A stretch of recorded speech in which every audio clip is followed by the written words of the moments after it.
Hello guys, இப்போ ரீசெண்டாக leviathan அப்படிங்கிற டாபிக் பயங்கரமாக வைரல் ஆகிட்டு இருக்கு. இதை பற்றி தான் இந்த வீடியோவில் பார்க்க போகிறோம். லிவியத்தான்னா இது ஒரு மான்ஸ்டர். இந்த மான்ஸ்டரை சில பேர் மீனுங்கிறாங்க, சில பேர் பாம்புங்கிறாங்க. இதில் ஒரு பக்கம் இருக்கட்டு, இந்த மான்ஸ்டர் வெளியே வந்துச்சுன்னா உலகமே அழிஞ்சிரும் அப்படின்னு சொல்கிறாங்க. இதை பற்றி ஜூஸ் மித்தாலஜியில் சொல்லியிருக்காங்க. என்னன்னா, இந்த மான்ஸ்டர் ஆழ்கடலில் தான் உயிர் வாழும். இது 400-500 கிலோமீட்டருக்கு லென்த்தாக இருக்கும். இது வாயில இருந்து ரொம்ப வெப்பம் வாய்ந்த நெருப்புகள் வெளியே வரும் அப்படின்னு சொல்லப்படுது. இந்த மான்ஸ்டர் எப்படி வந்துச்சுன்னா, கடவுள் இந்த பூமியை படைக்கிற காலகட்டத்தில் பூமியை உருவாக்கி 3வது நாள்ல ஒரு நல்லது இருந்தா கெட்டது இருக்கும் அப்படின்னு 2 மான்ஸ்டரை கடவுள் உருவாக்கி இருக்காரு. உருவாக்குனதுக்கு அப்புறம் தான் கடவுளுக்கு ஒரு யோசனை வருது. என்னன்னா, 2 மான்ஸ்டரை விட்டுட்டா கண்டிப்பா நிறைய வந்துடும், மனிதர்கள் வாழ முடியாது அப்படின்னு ஒரு ஃபீமேல் மான்ஸ்டரை கொன்னுறாரு.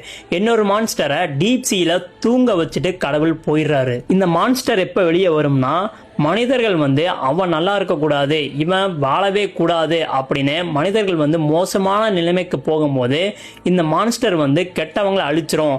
அப்போ நல்லவங்களை காப்பாத்த கடவுள் சொர்க்கத்துல இருந்து ஒரு ஸ்வாடை எடுத்துட்டு இந்த மான்ஸ்டர் கொன்னுருவாரு. கொன்ன மான்ஸ்டரையே மக்களுக்கு விருந்தா கொடுப்பாரு அப்படின்னு ஜூஸ் மித்தாலஜில சொல்லப்படுது. இது மட்டும் இல்லாம சில நாட்டுல நிறைய மீன்கள்லாம் வெளியே வந்திருக்கு. இந்த மாதிரி மீன்கள்லாம் வெளியே வருதுன்னா கண்டிப்பா உலகம் அழிய போகுது அப்படின்னு சொல்றாங்க. ஒருவேளை இந்த லிவியத்தான் பார்த்துதான் எல்லா மீன்களும் பயந்து நமக்கு எச்சரிக்கை கொடுக்க வந்திருக்கா அப்படின்னு ஒரு டவுட் வருது. ஆனா இந்த லிவியத்தான் மான்ஸ்டர் 12-13 மில்லியன் வருஷத்துக்கு முன்னாடி வாழ்ந்த ஒரு உயிரினம். அது இப்பயும் இருக்கா அப்படின்னு கேட்டீங்கன்னா அது டவுட் தான்.